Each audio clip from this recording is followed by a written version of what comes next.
Hello students, last हम लोग elective 2 के अंदर डिस्कस कर रहे थे ट्रॉपिकल साइक्लोन्स के बारे में, उष्णकटिबंधीय चक्रवात के बारे में। इसकी क्या क्या लाक्षणिकताएं होती हैं हमने देख ली थी। अब हम बात करेंगे उष्णकटिबंधीय चक्रवात के प्रकारों के बारे में, ट्रॉपिकल साइक्लोन्स के कौन कौन से टाइप्स हैं उसके बारे में। तो ट्रॉपिकल साइक्लोन्स का क्लासिफिकेशन करना बहुत डिफिकल्ट है, क्योंकि एक ट्रॉपिकल साइक्लोन जो है वो दूसरे ट्रॉपिकल साइक्लोन से हमेशा अलग होता है। एक उष्णकटिबंधीय चक्रवात दूसरे उष्णकटिबंधीय चक्रवात से हमेशा अलग होगा, उसके साइज के टर्म्स में अगर हम देखें, स्पीड के टर्म्स में देखें, even particular point of origin की भी अगर हम बात करें तो अलग होगा। हमेशा एक ही सेम, बिल्कुल एग्जैक्टली सेम हमें ट्रॉपिकल साइक्लोन उष्णकटिबंधीय चक्रवात नहीं देखने के लिए मिलते, लेकिन फिर भी ऑल ओवर जनरल इनके जो भी फीचर्स मैच करते हैं उस आधार पर इसे चार तरीके से वर्गीकृत किया गया है। मेजर चार टाइप्स बताए गए हैं इसके अंदर। जो जनरल है इसके अंदर, वो जनरल आधार पे अगर हम देखें तो ट्रॉपिकल डिस्टर्बेंसेस है या ईस्टर्ली वेव्स है, यानी कि उष्णकटिबंधीय विक्षोभ है, या आपके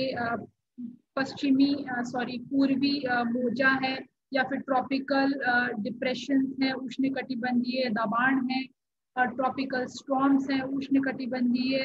तूफान है, या फिर हरिकेन्स और टाइफून बोलते हैं। इसके अलावा इसको इंटेंसिटी के आधार पर देखें, यानी कि कितनी ज्यादा ये स्पीड से आते हैं, कितना ज्यादा इनका विनाशकारी प्रभाव कितना होता है, उस आधार पर अगर हम देखें तो दो में हम डिवाइड कर सकते हैं इन्हें, वीक साइक्लोन्स या फिर हम कर सकते हैं स्ट्रॉन्ग या फ्यूरियस साइक्लोन, यानी कि कमजोर चक्रवात, और हम दूसरे बोल सकते हैं कि विशाल जो या फिर विनाशकारी चक्रवात। तो कमजोर चक्रवात के अंदर आपके आते हैं दो, ट्रॉपिकल डिस्टर्बेंसेस और ट्रॉपिकल डिप्रेशन, यानी कि उष्णकटिबंधीय विक्षोभ बने उष्णकटिबंधीय दबाण। जो स्ट्रॉन्ग साइक्लोन्स हैं, ठीक है, शक्तिशाली विशाल जो चक्रवात है, उसके अंदर अगर हम बात करें तो आपके आते हैं हरिकेन्स या फिर टाइफून, और दूसरे जो होते हैं वो इसके अंदर आते हैं टॉर्नेडो। तो इनके बारे में हम डिस्कस करते हैं इन डिटेल के अंदर। तो सबसे पहले बात करते हैं ट्रॉपिकल डिस्टर्बेंसेस की, यानी कि उष्णकटिबंधीय विक्षोभ की। उष्णकटिबंधीय जो विक्षोभ है, ट्रॉपिकल साइक्लोन्स जो है, they are, we can call it like a migratory wave like of cyclones they are, ठीक है, they are associated with easterly trade winds, जो आपके पूर्वी जो पछुआ पवने जो व्यापारिक पवने होती हैं उससे ये संबंधित होते हैं, उनके साथ ही आते हैं। उन हवाओं के चलने के साथ, उन हवाओं के माइग्रेशन के वजह से इस प्रकार के जो चक्रवात हैं उनकी उत्पत्ति होती है, इसलिए इन्हें पूर्वी जो है वो मोजा भी बोला जाता है। यहाँ पे हम देखिए इन विंड्स का जो मूवमेंट होता है, तो कई बार ऐसी सिचुएशन आती है कि सेंटर के अंदर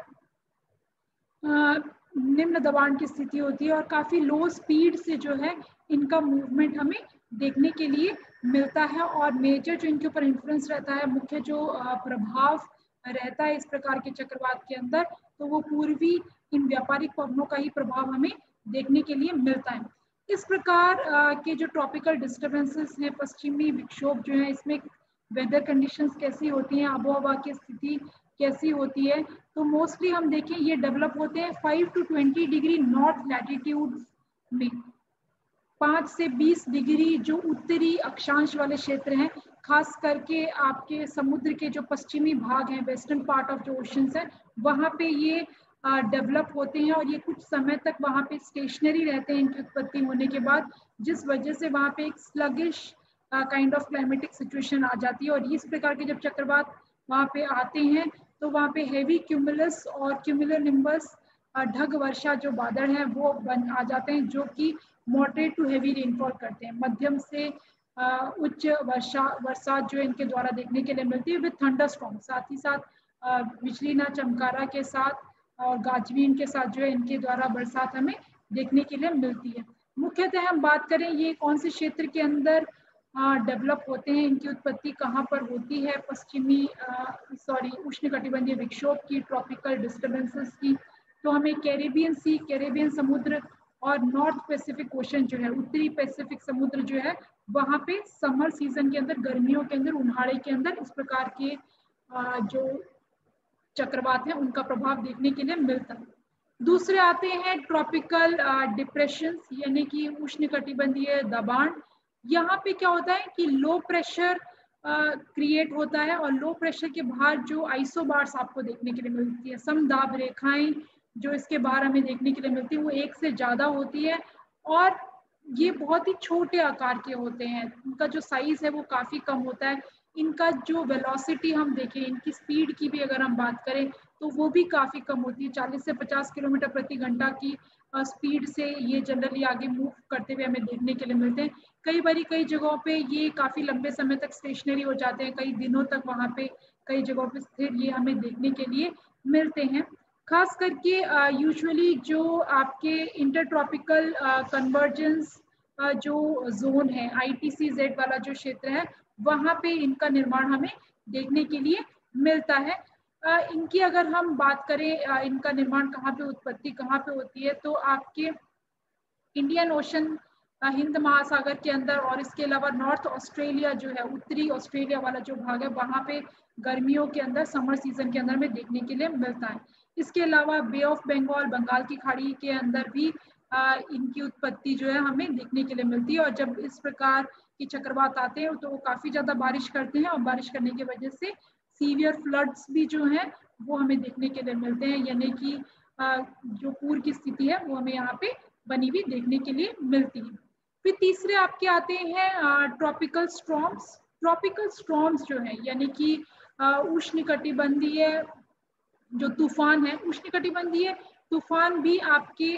जो है लो प्रेशर सेंटर्स होते हैं, निम्न दबाण के ऐसे क्षेत्र उत्पन्न हो जाते हैं जिसके बाहर आपके क्लोज्ड आइसोबार्स यानी कि बंद जो समदाब रेखाएं हैं उनका निर्माण हो जाता है और इनकी जो रेंज है, इनकी जो वेलोसिटी, इनकी जो स्पीड है वो आपके ट्रॉपिकल डिप्रेशन से यानी कि उष्णकटिबंधीय दबाण से ज्यादा होती है, 40 से 120 किलोमीटर तक हमें देखने के लिए मिलती है। मुख्यतः इनका प्रभाव हमें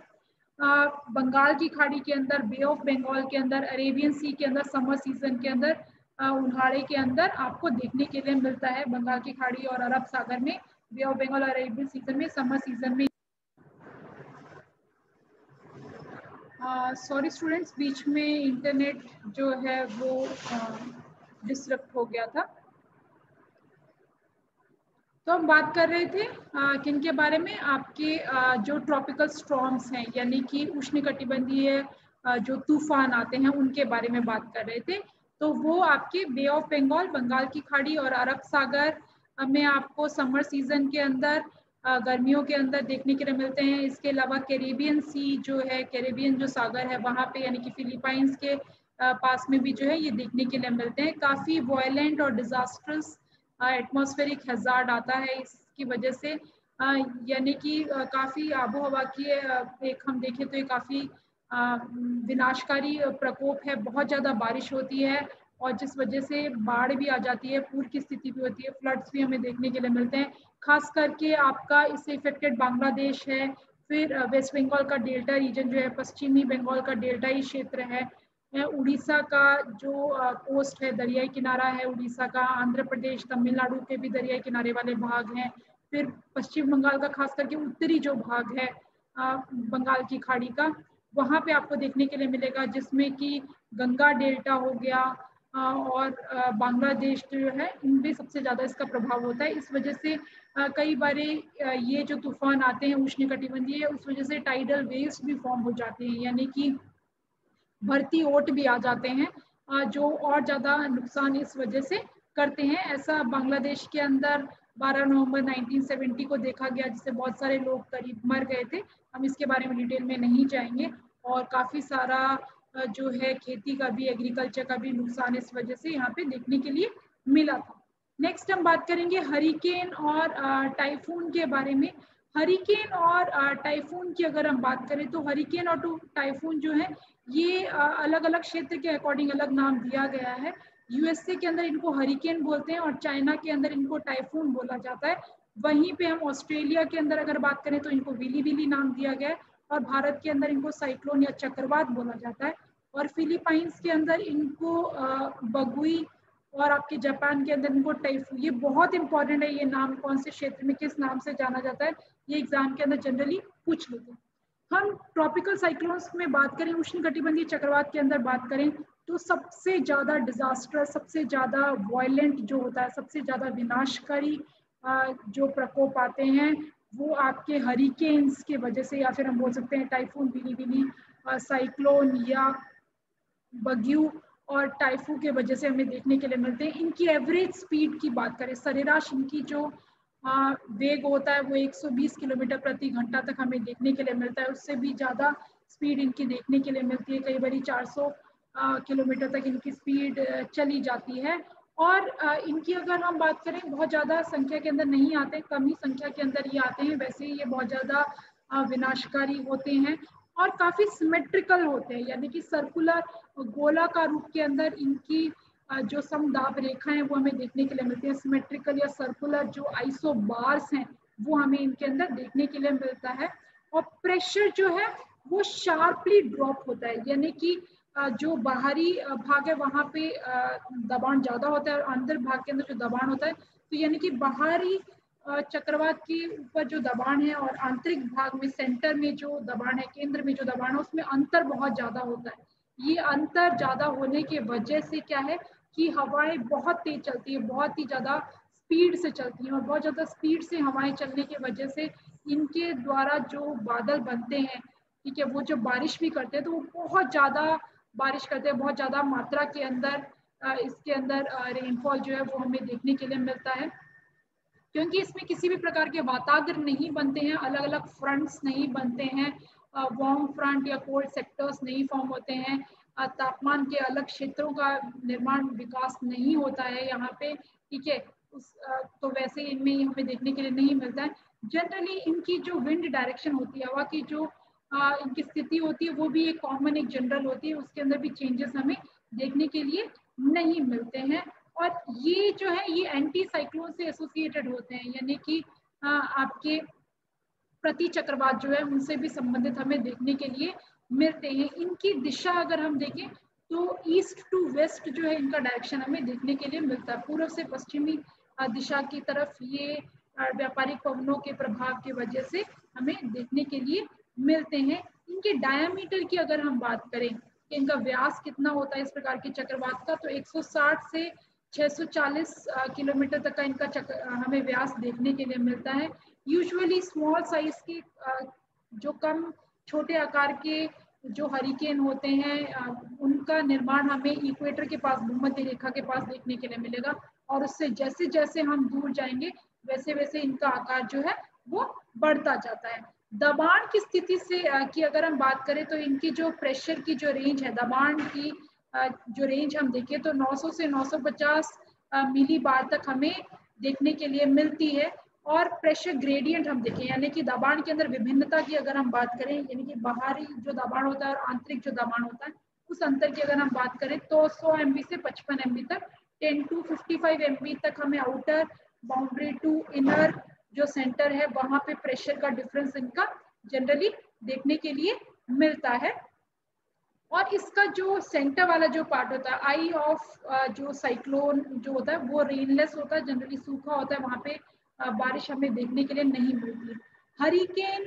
की अगर हम हाइट की बात करें, हरिकेन की वजह से जो वेव्स फॉर्म हो जाते हैं समुद्र के अंदर, तो 3 से 6 मीटर तक की ऊंचाई के जो वेग है वो हमें यहाँ पे देखने के लिए मिलते हैं। ये एक जगह पे जब आते हैं तो वहाँ पे कई समय तक हरिकेन का प्रभाव देखने के लिए मिलता है, कई बारी कई हफ्तों तक भी जो है इनका प्रभाव हमें देखने के लिए मिलता है, इसलिए काफी ज्यादा विनाशकारी होते हैं, काफी ज्यादा डिजास्टर्स होते हैं। तो ये हमारे हुए ट्रॉपिकल साइक्लोन के टाइप, यानी कि आपके उष्णकटिबंधीय चक्रवात के प्रकार। तो इस टॉपिक को हम यहीं पे एंड करते हैं। आगे हम डिस्कस करेंगे ओरिजिन ऑफ ट्रॉपिकल साइक्लोन, यानी कि उष्णकटिबंधीय चक्रवात की उत्पत्ति किस तरीके से होती है। Thank you students.